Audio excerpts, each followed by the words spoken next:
Jelajahi cara baru mendapatkan informasi. Download Metro TV Extend sekarang.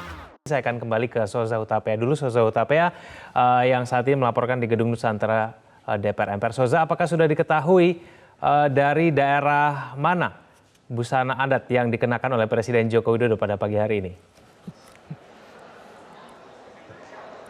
Baik Ega, berdasarkan informasi yang kami himpun, jika tidak salah informasinya bahwa baju pakaian adat yang digunakan oleh Presiden pada hari ini berasal dari Tanimbar, Maluku. Ini berarti berasal dari wilayah timur Indonesia dan ini cukup menarik perhatian karena tadi sempat tebak-tebakan nih di sini juga apakah dari Nusa Tenggara Timur atau dari Nusa Tenggara Barat, tetapi ternyata memang benar dari daerah Nusa Tenggara, dari daerah timur, tapi tepatnya dari Pulau Maluku.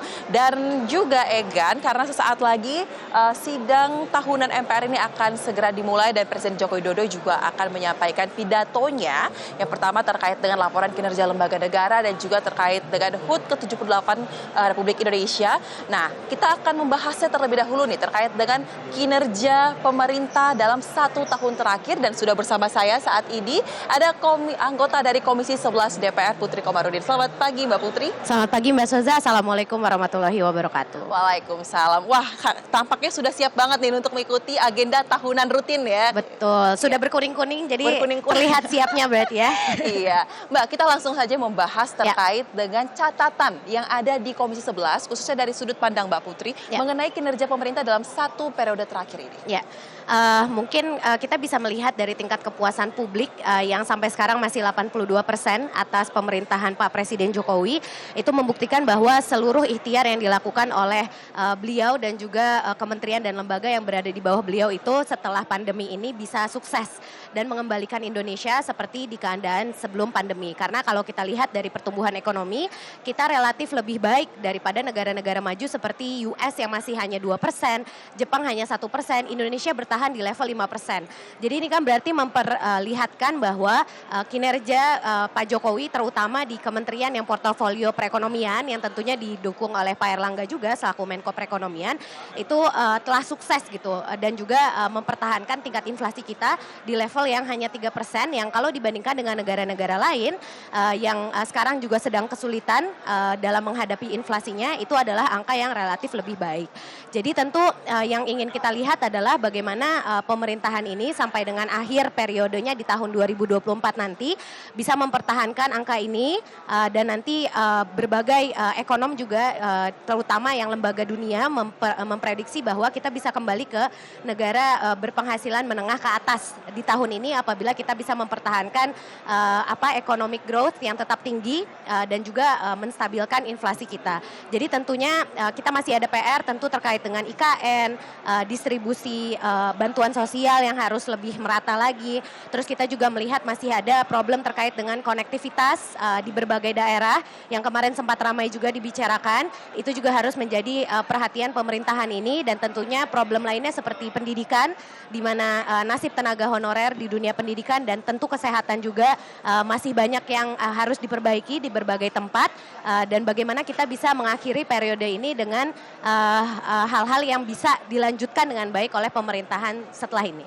Ya, memang data menunjukkan bahwa sejak Presiden Joko Widodo menjabat tahun 2014 ini berhasil menekan inflasi dari angka 8,6% selama dia menjabat kurang lebih sampai dengan tahun 2019 ini bisa di angka 3%. Ini disebut sebagai inflasi yang ultra rendah tetapi tidak lepas dari berbagai catatan yang menyertainya juga nih Mbak. Nah, kita berbicara mengenai data. Data BPS menunjukkan bahwa memang benar angka kemiskinan semakin menurun tetapi justru angka ketimpangan semakin tinggi, semakin jauh nih. Tanggapan Mbak Putri terkait dengan hal ini seperti apa?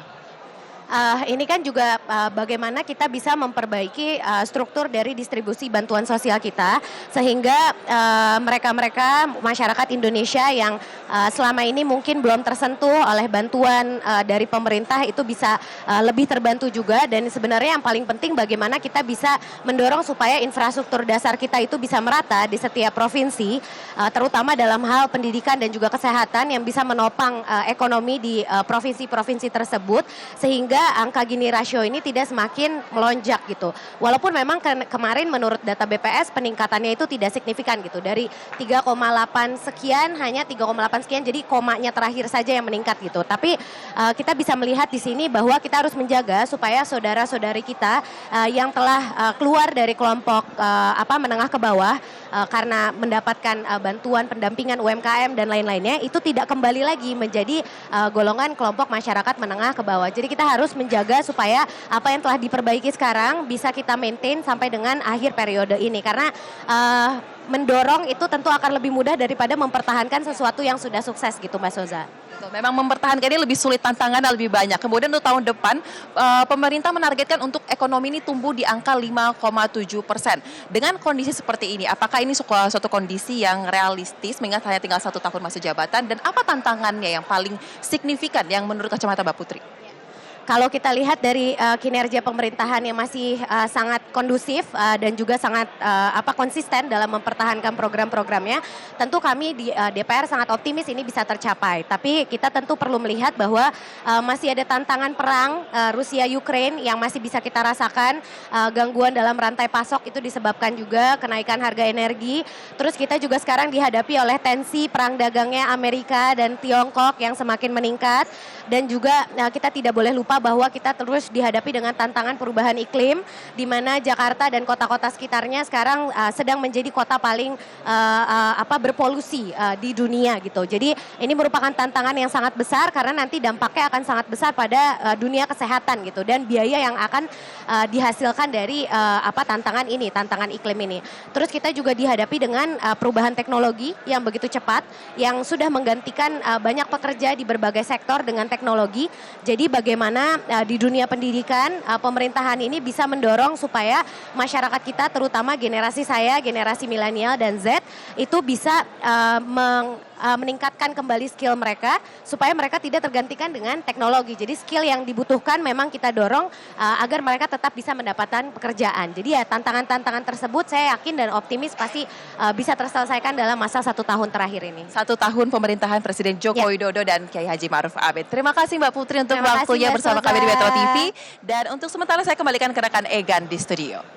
Baik, terima kasih atas informasinya Soza Hutapea.